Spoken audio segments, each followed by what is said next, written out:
I think that happens. I think that's one of the things that I've learned more than ever is you have to make mistakes. If you're not making mistakes, you're not growing. You're not going anywhere. I just want to go back to a step because one of the things I think it's one of the most important things that we recognise. It was just like no one could have given me more. It was the most perfect time. 3 children, British Commando Regiment. We were living in a lovely house, and it was just everything was amazing. And I just remember waking up because I'd been told something I didn't want to hear, and I said, "This is the worst day of my life."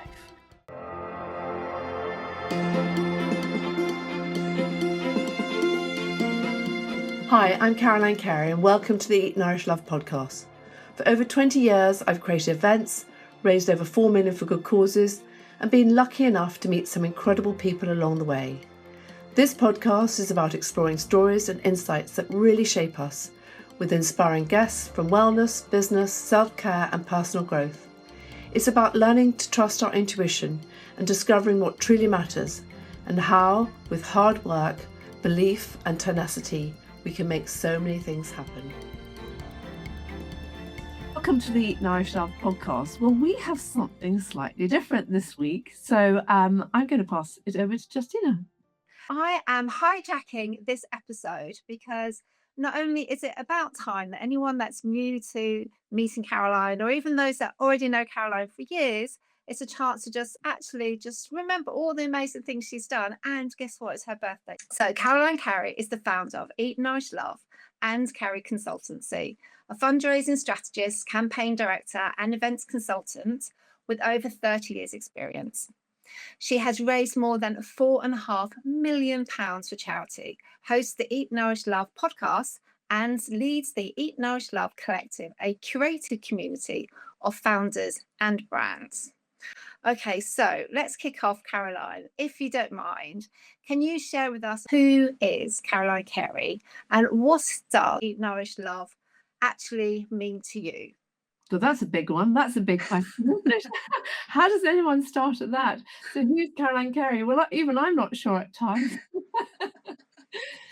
Well, I think it just comes down to the fact that I think it comes down to the fact that I literally get involved in things and then say yes, and then I've learnt so much on Hoof from all the work that I've done. So I started off at Leiths when I left school, and then went there and did a year's course with Prue and Caroline at the old school in Notting Hill Gate, and then went on to be their, I'm not allowed to even say what it's called now. I think it used to be called Dog's Body, but anyway, their help, where I used to do all the prep for all the demonstrations and things there. And I loved it. And I was never sure what I was going to do when I left school. It's always those difficult moments because actually I had dyslexia, and I was one of the first people to be discovered when they were doing research and things at Aston University. So I had to go there and have lots of tests because they couldn't understand why I wouldn't read. So, and I think listening to so many people now in the world and telling their stories about dyslexia, whether it's Emma Greed or it's Richard Branson or it's all these people, and actually you have to find a way through. The secret of it is the fact that you don't really want to know people. You don't like people to know that you're struggling and you can't read or you can't. So you find ways to do it, and I think you become very creative as a dyslexic, actually. But I've never let that define me. It's just been something that's been there. And then obviously I then got married to someone in the army and had 3 amazing children. We moved around. I think we had 15 moves in the army, backwards and forwards, and so we were always stopping and starting small businesses. I did small children's clothes. I bought the Robert Norfolk off a girlfriend almost when it went into receivership, and then did my catering and lots of bits and pieces. And then I came back to the UK and was doing things for the charity, and then was asked if I wanted to help with this fair, which then became the early Christmas fair, which was the early Christmas fair.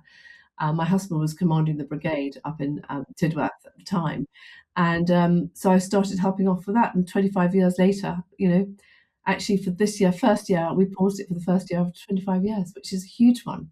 And then got involved in lots of fundraising projects alongside. I didn't even know I had the capability of doing it. But again, I think it's just about relationships. You know, my whole life has been about relationships and people, how you make them feel, and you can have conversations. And I realized actually, you know, I was probably quite good at fundraising because I understood the concepts, I understood the businesses, and yeah, so that's a little bit about me. I think there's a lot there to unpack, and hopefully we'll do some of that now and try to get to all the different things, because there's so many things that I want to ask you about. But you mentioned early on there in that career that you started out in food, and that was with Prue Leith. Yeah. Um, what did that work? What did that really teach you? And was that the grounding? Because not everyone can take on, not everyone would even think to say, yes, let me take on doing that fair, an enormous undertaking. So what was it how did that start for you? Like what was that grounding? I think I was very lucky. I had a mother who was great at cooking and a grandmother who didn't know how to cook, and so I was always having to teach her how to make meringues. I think I taught her every year she wanted to know how to make meringues.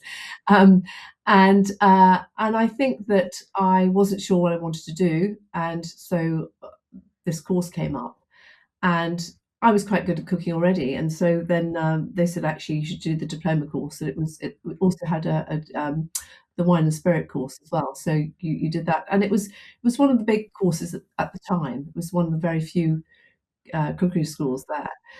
But I think what it taught me is huge discipline. You know, when you're having to work in kitchens and work with people, is team playing, it's discipline, it's a standard, it's working under stress when things go wrong.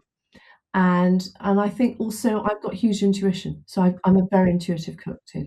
So how has that then shaped how you then approach, or because the events that you have curated are huge. I think there's like, we need to kind of maybe just go into that we are talking about events that are, for royalty and for some like really large organizations. Can you just share with us some of the headlines over the size and the kind of level of which you are operating at? I mean, have most people would be very intimidated if they were having to organize an event, not only because obviously the outcome of that event, is fundraising, beyond even the event functioning and working and pulling that off, but then you're dealing with very high profile names, famous people, royalty.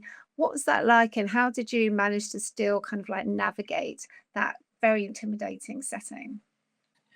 Do you know, you say intimidating. I suppose I didn't ever see it as intimidating. I just saw them as people, and people who had assets and could give to certainly the charities. A lot of those events are charitable events that I've done. I've done some corporate events too, but a lot of them are events. And often in my fundraising, I will look at a project and go, how can we raise money here? And the events is a lovely events don't make a lot of money, but they're showcases, they're brand awareness. Well, actually, events can make a lot of money, but in the main, you have to be very careful. But ultimately, you can put everybody into the room, and I probably have had more no's than most people. Well, so many no's for fundraising, and I just became quite resilient to that because actually a no is fine. It's a no for now. It's not a no forever necessarily. And also, you have to go through. Someone said you have to go through like 100 no's to get one yes. But you've got to go through the process. So I think all these things taught me resilience, tenacity, hard work, and which is what this podcast has always been about. It's been belief, hard work, and tenacity can make many things happen. But I also think that if you do the hard work, you actually create the belief. And then if you're tenacious, you can make a lot of things happen. And I think it's that way around too. Um, but yes, as I say, I don't think I was really intimidated by the events themselves. But I do take on things and go, oh, gosh, there's a lot of work. But I will go to the end to deliver. And I think that's a standard. I think Tony Robbins has always said, did the Tony Robbins many, many years ago, and it says, it's the things that people don't see. It's the standards, the things that they don't see that you do. And I have to go to bed knowing that I've done the best job. Well, I think you're being quite modest there. Let me just name check some of the names that you've worked with. From the Duke of Edinburgh, Duke of Cambridge, Duchess of Kent, Joanna Lumley, Amelia Fox, Sasha Dench, Marco Perry White, the General Sir Nick Carter, Duke of Wellington. So, I mean, that's a really A-list of people that you've worked with and events that they've been associated with. But can we just maybe just circle back a bit and just share with us perhaps like how that you mentioned resilience, which I think is a really, important and, interesting place to start. Can you share with us maybe some of your biggest challenges that you've had, or a story that you didn't, maybe looking back on, you're like, how on earth did I get through that? I never thought I could. Or something that's been really particularly difficult to navigate, and yet you've like used that resilience and from somewhere still managed to then, the show's gone on and it's been the success that these events have all been. I think anybody in events knows that there's all the last minute things and it's very stressful. I mean, I'm just about to deliver something tomorrow, which is 80 people in a big private members club. And, there are things going on behind the scenes now, and I'm thinking, oh, gosh, oh. So there's always that last minute thing. I think I go back to my catering and the things that happen there, because when you're cooking, you have the accidents happen. I never forget. I'm trying to remember. I think it was with Lord Chamberlain. I think it was up doing an event for him many, many years ago, and we were doing this huge event, and we were doing these fish pies, and we thought we'd be very creative and make them all into beautiful fishes, and, it was like the Russian fish pie, and we had 4 of them in these ovens, and I didn't know the ovens at all, so we were in there in his private in the house, and suddenly one of them burnt, and we couldn't, we hadn't got enough food for one to burn, and so we had to find a way of what were we going to do to make this to sort this out. And he was walking in and out of the kitchen all the time, and his wife and I was thinking, "I just want you to go, please. Can you just we've just got to find a way to sort this out." So I asked all the waitresses to come round me and hide me. So we turned the whole thing upside down and took, because the base was pastry, and took this blackened base of the salmon, pie off, and then turned it up and managed to manipulate it back. And I think, and it's such a simple example, but it's like, what do you do in these crisis moments where you can't make another one, there's not other food there to do it, so how do you deliver these things? And I think the other thing is that, the fair, which I then took under my own umbrella for the Eat Nourish Love after the ABF, the Army Benevolent Fund, decided that actually they were going to centralise things, and they weren't going to do it. And I still think it's quite a big mistake, because I think it was a real community regional event that brought so many people together, and I think that's what you cannot sometimes measure these events and what they deliver when it comes to people, because if people feel good and they come together and they then want to give to charitable, and they may not think they'll support the army, but they do because they've enjoyed the event, and I think that's a really important thing, about the event industry and coming together, community. But, it was getting to the point where marquees were going up, and really, really, you're literally remortgaging your house on events that were costing a fortune. And then, you'd have absolutely a couple of things. Well, I think there were a couple of things with the fair. One was, atrocious weather. So luckily, we've always put very, very strong marquees up, and that's why we spent the money on the marquees, because if you put really flimsy marquees up and you've got all these traders in there who've got very valuable goods, you're not doing them any favors, and you're just going to ruin the event. And then the other one was, I think when we were doing what's it? The Jubilee for the Queen. What was the last Jubilee? Anyway, just before she died, and we were doing this huge celebration, and we're putting bunting up and everything else, and everything was written, all the collateral was written, and she then sadly died. And we probably, the event was under threat. Well, that was huge because of the cost and everything else. And actually, I then had a little idea and talked to a few people, and we then did it as a commemorative event. And so everybody put a picture of her up, and it was amazing. So again, it's just thinking outside the box. on all these different things, how you can deliver something when it could have been cancelled or whatever. And that is, I mean, that was, so you had 100 and we had about 125 traders in there, and we usually have about 15 to 2,000 people through the door, 1,500 to 2,000 people through the door. And all the food and everything else, so it would have been a huge problem if we'd had to cancel it, and we didn't in the end. Through all of these events that you've led, what would you say are some of the most meaningful moments? Have you got any like really special memories that when you look back, even like you have to pinch yourself, like, wow, was that actually me? Did that actually happen? Yeah, I mean, honestly, there's something very special when you put so much work into something, and it's like getting the program together when it all comes together and this thing comes out to print. It means so much to me because it's all that stuff, all that time's come together, and you've got all the names and they've got the bios in there if it's a carol concert or if it's a talk or whatever. But actually, one of the biggest things for me was the National Memorial Arboretum, and that was a fundraising project as opposed to an event.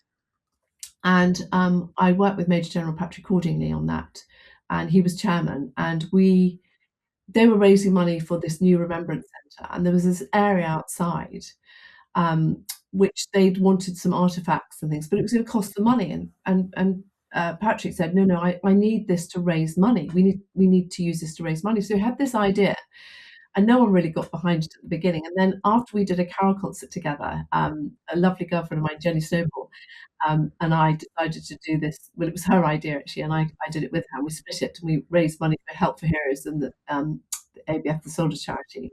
Actually, it's not called that; it's the Army Benevolent Fund now. It's gone back to its original name. But Patrick and Melissa came and helped us with the concert. We had so much fun doing them. I mean, they were unbelievable. We had two incredible sold-out concerts in Salisbury Cathedral, and he kept coming back, and he said, "I've got these." Kept coming to the cathedral with these files. And I said, "What are these files?" So he said, "Well, I need your help." I said, "What do you need my help with?" Anyway, he then talked to me about paving stones. And I was thinking, what on earth do I want to do with paving stones? And anyway, I then went round to his house and he showed me all these pictures. I really wasn't very enamoured by this whole thing. And he showed me this tea towel with all the crests and ciphers of all the regiments of the 2004, the orbit of 2004, 14 rather, the regiments. And anyway, so he then got me a job to work with the National Memorial Arboretum, and it's one of my most proudest projects and the legacy that we left there. But not only did I help, we raised 15.7 million up there for the Remembrance Centre, and my area raised 1.2 million. And I had to literally go out to every regiment and ask them if they would pay £3,000 for a paving stone.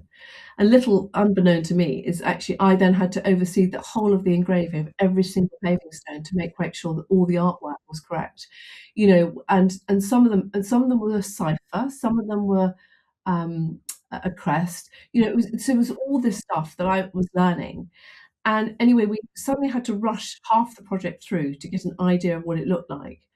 So we got this organisation to sign off.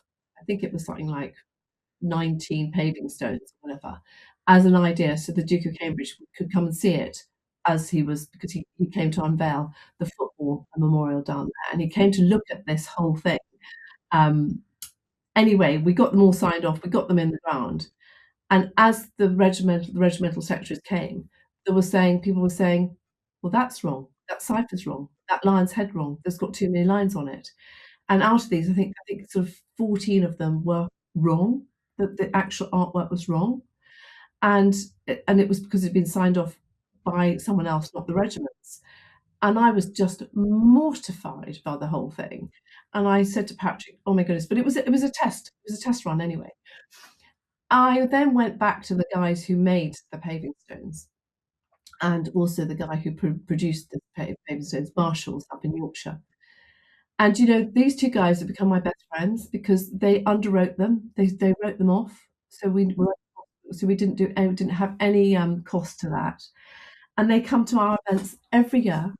They come to all our events, both these guys, and they actually have, I think, bid in some auctions and bought some really amazing prizes.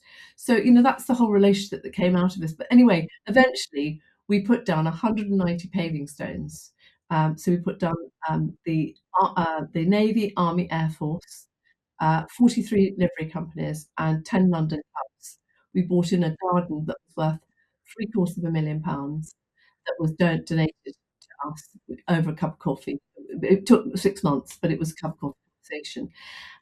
And I literally had to sign off every single paving stone, and we didn't make one mistake.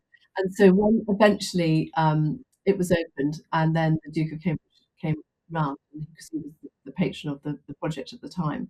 And, I was with him for 10 minutes with Patrick, and honestly, I was so proud of what we achieved. And it there was a lot of problems going on behind the scenes before that. Wow, that's an amazing story, and what an achievement. It's so hard, isn't it? You want to say that wasn't because of me, and it's like, but then that's hard to navigate as well. Even just say, without feeling like you're putting the blame on someone else. Oh, I think that happens. I think that's one of the things that I've learned more than ever, is you have to make mistakes. If you're not making mistakes, you're not growing, you're not going anywhere. I made a mistake today, and I had to sort of correct it, whatever. That was an email that went out.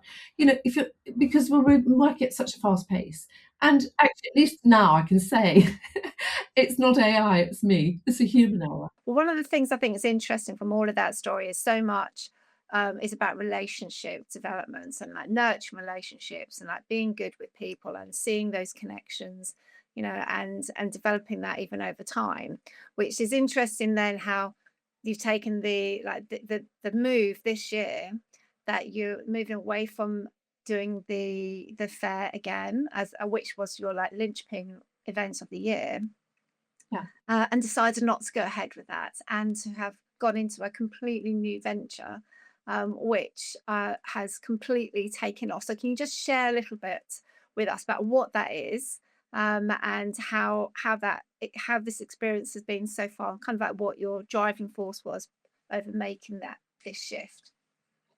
I think the fair, it used to take place in Tedworth House, and then, amazing people ran it, and, many people before me ran it, incredible. And then Help for Heroes bought Tedworth House, and it was very much an event down here. And so we put it on the grounds. That worked for a couple of years, and we had the caterers from Tedworth House. And then we couldn't get our lorries in, and all things changed. So then we had to then lift the marquees literally onto the polo ground. We got permission to put on the polo ground. Again, all of these things, the bureaucracy and everything else is a nightmare now. And we did it there, and then I think it was the army. Then there was a group of people who said, actually, we'll probably get the army to do the food. And this is one of the reasons why I ended up doing the food for the fair, was because they said, actually, we get the army to do the food. And then within, I think, 4 weeks before the fair, the commanding officer phoned me and said, actually, we're not allowed to do it. We can't do it. So we had no food, no running water, nothing. So I had to think fast on my feet. And that's why I ended up doing the catering for best part of 2,000 covers, from here, because no one else would do it, because you just didn't know how many people were walking through the door. So it was, again, another huge risk. Um, but so what happened is that it was an amazing event, and we've paused it this year at the moment. It's just paused because the ABF then, I think they probably felt they weren't making enough money at the event. They probably didn't quite see the community side of it, but they weren't making the money, and so they actually decided not to do it. And I was working for the charity at that time, and then everybody said, "Well, actually, you can't let it go. What are you going to do?" And I said, "Well, the only thing I can do is I've got a limited company that I set up during COVID, which is sitting a little bit dormant. It's what I want to do." And so I then decided, well, the only way I could do it was to wrap it around, but it had to be a different event. It couldn't be the same. It had to be slightly different. It had to have a different name, because the name was owned by the charity. And so we called it the Eat Nourish Love Autumn Fair, and it was a huge success. We had speakers, and I mean, I can't tell. I'm so grateful to everybody who came on board, because we had Lizelle came, Caroline Circuits came to speak. I mean, Lucinda Miller, she's been absolutely brilliant. So many people the first year supported us. Asked Charlie Howe came, and some really lovely people. And then the following year we did it. But I have just seen, in not just the last 2 years, but the last 3 or 4 years, that people's shopping habits have changed. Everything has changed. Um, and I just needed to navigate, and I just thought, that needle's not moving. I haven't got time to change it within the timescale because it takes all year to organize it. So if I keep organizing it and hope that I might get another sponsor, you know, I actually could be in a very difficult financial position doing it. So actually, I just said, "Let's pause it and let's see where that goes." And felt this it took me 4 months to make that decision because I was very I loved it, love it. And then I think it was Millie Craig said to me, who helps me with who is part of the ENL Collective, and she just said, "Well, what does that mean?" I went, "Well, I don't really know."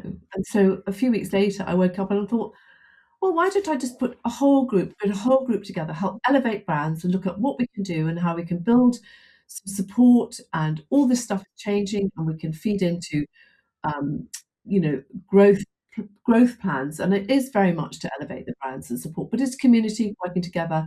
And one of the things that we've done, anyway, so it literally within 4 weeks, we decided that we wanted 32 founding members in, and we've got 32 founding members on. We've got a wait list for about the same amount for the next tranche, which is incredible. I just looked at it yesterday. And Millie Craig has been absolutely she turned up, I think, at the fair, a couple of years ago, and she said, "I'm going to help you," and she's not left my side. I mean, she's been absolutely brilliant, and she says, "Have you done this? Have you done that?" But it's just growing. It's just moving, and look how we've met. I mean, the relationships are amazing, aren't they? Yeah. Yeah, exactly. And I think relationships come into your life at just the right times. And I think when you keep your mind open and you have that attitude, like you can see how these like there's such synchronicity and there's such kind of like you don't think actually this was meant to be like you were meant to Millie was meant to come and help you and then be on this journey with you as well. I just want to go back to a step because, one of the things that's I think it's one of the most important things that we recognise. I couldn't have done what I've done over the years without the people who supported me, and I feel really get quite emotional about it. I feel so indebted to some of the most and they know who they are. They will if they and some of them will be listening to this. They know who they are, and I absolutely could not have done it without them, and the trust and the relationship and the camaraderie, and I think that's what you get when you come in and you help people. I couldn't have done half of what I did without people, without those people. I wanted to circle back a little bit because we met through your daughter Bella. Because I was part of her community, and then that's how I got to know you. From what I understand, that it was quite a traumatic time when you were in those early weeks when you had Bella. Yeah, so I've got 3 children, so, got 2 boys and Annabelle, so I've got, Oliver, Guy, and Annabelle, and honestly, I just absolutely love I do anything for family. So and that's always been I've always wanted my work, and I've always wanted my work to work around the family as much as I could, and I think when people have talked about, what makes them happy, and I said, "You've got to work out how you like to work." You either like know how you work at a corporate level or or whether you like to be an entrepreneur. I think someone once said, "If you actually wrote out the work brief for an entrepreneur, most people wouldn't be one." So but no, it goes back. So both boys, so Richard was commanding the regiment, and then I was pregnant, and then I had this little girl, and I always wanted 3. It wasn't because I wanted a girl, and honestly, it was just like no one could have given me more. It was the most perfect time, 3 children. Richard was commanding the regiment. We were living in a lovely house, and it was just everything was amazing. And my parents came down, and then I said, "There's something not quite right with her eye." And so I was then whisked around. Daddy looked at it. I then went to sort of cranial osteopaths. I've always done things like that before going on medication or doing everything. I always try and do the complementary alternative alongside that. Anyway, so then it realized they thought it was a blocked ear duct, and then she was rushed down to the hospital, the Pye and Brown ward down in Southampton, and I just remember waking up because I'd been told something I didn't want to hear, and I said, "This is the worst day of my life." And do you know something? Anybody who's been through anything, and people are going through much, much worse things than this. We were lucky, but it was hell actually at that time. And she had this huge sort of growth that was happening. Her eye was just growing out and out and out, and we didn't know what it was. Um, anyway, it was a strawberry hemangioma birthmark, which was internal in her eye socket, and you can't do anything because it's like loads, masses of blood pouring into that area, and you can't stem it at all. And so, but originally they thought she had cancer, and so it was a real shock. And then they said, "Oh, we need to put her in this cot," and I said, "No, no, I want to be with her." And I had suddenly had to stop feeding her and everything. And then they said to me, actually, we're going to take her down through to an MRI machine and going to get her scanned. And I remember saying, "Well, I'm coming in," and they said, "We can't." And I said, "Yes, I can," because my father's a doctor, so I was always quite persuasive. And I said, "You can give me one of those gowns that you put on." Anyway, so I went in and I literally put my hands on her and also did a bit of Reiki, and thought that this isn't what they think it is. This isn't what they think it was. And it is. And it wasn't. It was actually a benign tumor as opposed to a malignant tumor. But it still had huge consequences. She had 3 major operations when she was 3 months, 4 months, 5 months old, whatever. Very, very young, and Richard was away in Canada, but my parents were amazing. But she is the most beautiful girl now. She's in the beauty industry, you know her, and occasionally, and I get so occasionally she gets someone says, "Oh, you've got a bag under your eye," and I get a bit sensitive about it, because if people knew the journey that we went on and where she is now, and honestly, she's been my teacher. She's been a huge teacher to me. No, that's amazing. What a traumatic time. I can't imagine. It's yeah, my daughter had to have a very minor operation, and I remember it's just such a frightening thing to go through, and to have that scare over, is it cancer, and your mind racing, and on top of that also, which is, as an army wife, you are often a single mum, for all intents and purposes, while your partner can be away for months at a time. Yeah. Yeah. It's just funny actually, because we were talking about that the other day, and I know, many people will remember this. We didn't have mobile phone. We had no way of communicating. I'd be driving 9 hours across from Detmold to the ferry, and, no one would know where I was. We just didn't have any comms, whatever. And sometimes it's better, sometimes you think, "God, how did we do it all?" But Yeah, no, that's so true. It's very easy to forget that, but yeah, that's it. You just get on with it, don't you? But I'd love to hear about how that early, those years, in those early years, or even that experience that you had then, has does that help? Does that still feed into your decision making processes now? And does that have an effect on the way that you're now even shaping, or have been shaping, the Eat Nourish Love of today? yeah, I think so, because we made some other decisions actually. So besides Annabelle, then as soon as that happened, I was always quite into health and wellness. But I took all the known harmful ingredients out of our products. So so the sodium lauryl sulfate, the propylene glycol. So to try to take everything I could, the cleaning stuff. I'm not so good now, but I'm pretty good. But I was just ruthless with all that. I went and did Reiki, I did reflexology, I went and trained in all these different practices, and then the boys would go and see. They called him the Mouse Man. So Stuart Korth, who was the most amazing cranial osteopath. So after they had any rugby and things like that, we used to make sure that they had all the cranial work. So I've always done that, homeopathics, and that has very much shaped how I am today. And that's why when I decided to put Eat Nourish Love together, as when I decided what do I want to do, I want to put something together. Food was really important to me. Looking after the body, the nourishment and love. So it's I'm not just a preachy wellness. It's just been inside everything we've done for so many years. But again, none of us are saints, so that it's not about being, getting it right all the time, but just being mindful of that. And it's really interesting how the children are growing up like that. And also, we decided to home educate because I wasn't so sure I wanted them to go to boarding school. Um, and So we decided to home educate, and the boys were home educated till they were 12, and Annabelle till she was 9, which was quite a brave move. So I think I had to get quite resilient through that too. And it's interesting if you ask them now.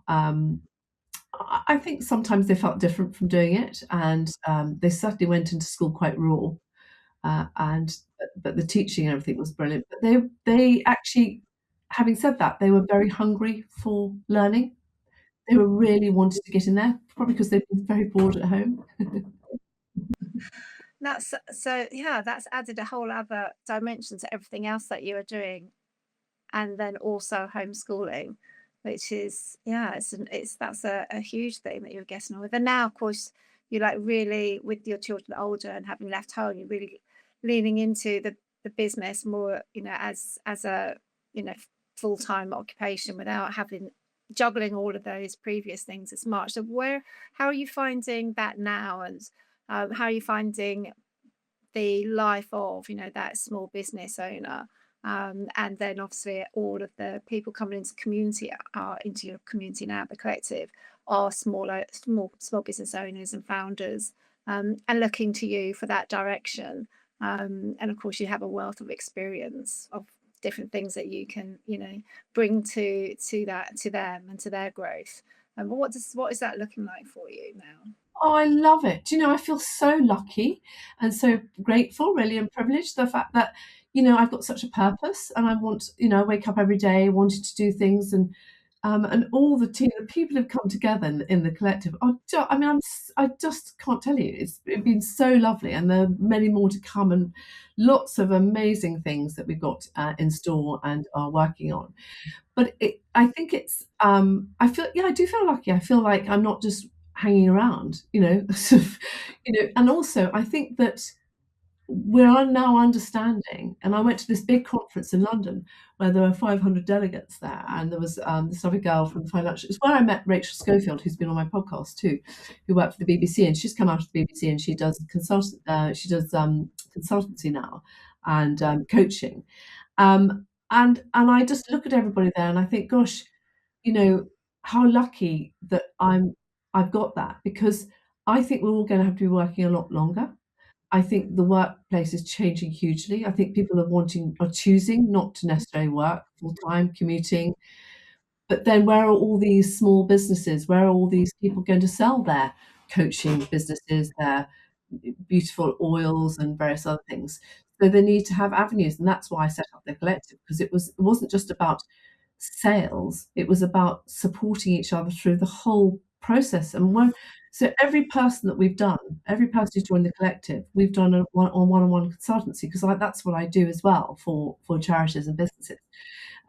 Is I will just look at their business to see how possibly they can grow it, what opportunities they can do, and charities in particular. And the thing that came out mostly was that people just were lonely. They felt isolated because they're all sitting in their offices like you and I at home. And you think, and you go onto Instagram, you go onto social media, and you see all these things, and you think everybody's having a great time and everything's great, but it's not.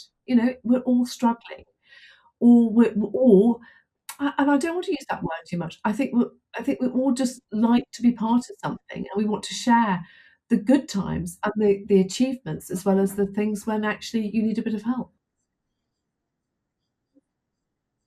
Royal patrons, senior military, founders, broadcasters, grassroots volunteers, and so a lot of different people in a lot of different settings. So, what would you say is kind of like the common thread that you've learned about getting things done with people that those small business owners would also like learn from as well, like, in your experience? Is listening and not being frightened to pivot, not being frightened to look at it from a different way, and also I love the word curious.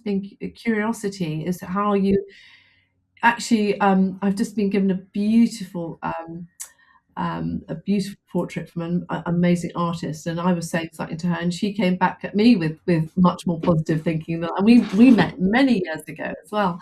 And I think that it is about the relationships and listening to people and thinking about how one can help them, and not always looking at it from, you know I think Joanna Jensen said this, it's all great. You think that you're gonna make this amazing marmalade or jam. I think I can't remember which analogy she used, and that and it's gonna be in this sort of jar, and it's gonna be that, and the website's gonna be like that, and then you go out to sell it, and your mum loves it, and your sister loves it. but actually it's not what people want out there. And she said, you know, you've got to know what people want. So it's the same with the collective. You know, we're all learning. So I've got to listen to what people need and what they want and how we can pivot with it. And I think the best thing has been Millie and I have actually done the calls with everyone, well, most of them, most people in the collective, and actually just understanding them, having that relationship. And certainly as a fair organizer, when you've got everybody in a room, you don't have that relationship. I think the stallholders have a much, much stronger relationship together because they are meeting each other, they're on the circuit, they're banter. Whereas when you're organising an event like that, you don't have that banter and you don't have that camaraderie in the same way. So actually, I've loved coming into that space a bit more, and being with people. That's amazing. And you've had so many different amazing experiences, not only professionally, but in your personal life. What would you say would be like one of the biggest, I'm sure there's many lessons. What would you say is maybe one of the biggest lessons that for the listeners that they can take away from your story so far? Because there's a lot to come. But so far, what would you say would be something that they could be a great lesson for them to hear? I think, you know, I started with Eat Nourish Love, and I think one of the phrases I wanted to work from the inside out, and I think that's a bit of a cliche now, you know, living from the inside out. What does that really mean? And I think sometimes it's the pause. It's just sometimes we're always on that merry-go-round, and sometimes it's good just to sit back and just pause and say, what does that mean? How does that feel? And I think not relying on the answers to be outside, that the answers are inside. And I've often said that with events, you know, I've sold fresh air. I sell fresh air. You know, people say, "Can you put this event on, and can you raise X amount of money?" And it's like, you make it up. You have to sell it to people before it's happened. So if you think about it, it's that vision and that goal and that thing that you're producing that. And I think if you can come into that space, your intuitive space, and not always look at, I think Kirsty from Rebuildogram, I think she said that. I think one of her tips was that she turned the noise off of her competitors, because then what you're doing is you're competing. And I just, if you're in the creative mode, the curiosity mode, and you are true to who you are, then I think that the intuition kicks in, and actually the sounds a bit corny, but the universe does deliver, does help you. It brings people and situations into your life, and you just need to be aware of that. And I think I'm very lucky that I've had amazing mentors around me, amazing people. I never, I love, you and I have both been on the Tony Robbins, as has Bella, and so many other people. There's Peter Crone. There's so many people who are repeating, people like Jim Rohn's stuff, and I love it because actually there's so much possibility. There's so much fun that we can have, and I think we need to wake up knowing that actually we need to live that day and enjoy it. That's incredible. And I just want to ask you one other thing before we close down this amazingly interesting interview. Thank you so much for opening up. I'd like to kind of have your thoughts on what you feel is coming next for you. I think what particularly interested because you're a groundbreaker. You know, you've tackled some really difficult things, and you're not a woman that just sits back and lets things happen. You're like really jumping in there, not feeling worried about something being too ambitious. I really take that from you, that you're like quietly brave, you know, doing things that a lot of women would not feel capable of doing, or a lot of people would not feel capable of doing, and you're just getting on with it and doing it, you know, quietly, and you know, very gracefully doing those things. So I'd love to know what you can maybe share with us about some of your thoughts of where Eat Nourish Love might go, and maybe at the same time give us a little bit of advice that you would give to someone else that's maybe coming up against some roadblocks in their own business or career, or maybe they're feeling that uncertainty, because I think there's a lot of uncertainty at the moment. But yeah, I'd love to see how you can tell us, open a little bit about what's coming up, and then how that can maybe affect, or how that can inspire someone that's struggling right now. I've done so much work for charities and for people, and actually I want to grow myself and the business that I want to do, and I want to bring people with me. So by me growing and doing what doing with the collective and finding out all this information, I'm a great sharer. I love sharing, inspire, engage, and bring people together. I absolutely love sharing information. I now need to give myself the opportunity to escalate that for what I'm doing and share it with everybody else and bring everybody else up with me, because then then I'm going to enjoy it, if that makes sense. I've always sort of been the person behind a charity or behind other things and made things work for them, and sometimes put myself at the bottom of the pile. And I'm fine with that because, it's just it is a thing. But actually, respect. I'm going to make sure that I really respect myself, and that I work with the people will come into my life who are right in what we're doing now. And I think it's going to grow huge, actually. I think it's going to be enormous. And I think that if I was to give advice to anybody, I would say, a day at a time, take one step. Just it's the little steps that make the big things happen. So sometimes you get frightened by that huge thing ahead of you, but it's actually just doing those little things. And when you're in a situation where you really are a bit scared, is just to do what you can do in that moment for that day. Fantastic advice, and definitely need to take that on myself. But thank you so much. It has been so lovely talking with you. I feel very privileged to have been able to turn the tables on you. And thank you very much. So it's absolutely lovely that we're working together, and I can't thank Bella enough for introducing us together as well. And you've been an absolute star. Everyone loves you, and what you're doing with the podcast and all our videography rather. Well, you're not a videographer, so I should take that back. But all the directorship that you're doing, I think, is amazing, and I know that we're going to go a long way together. And thank you for everything you. Oh, thank you. And it'll be back to business as normal next episode with you in the driving seat. Bye.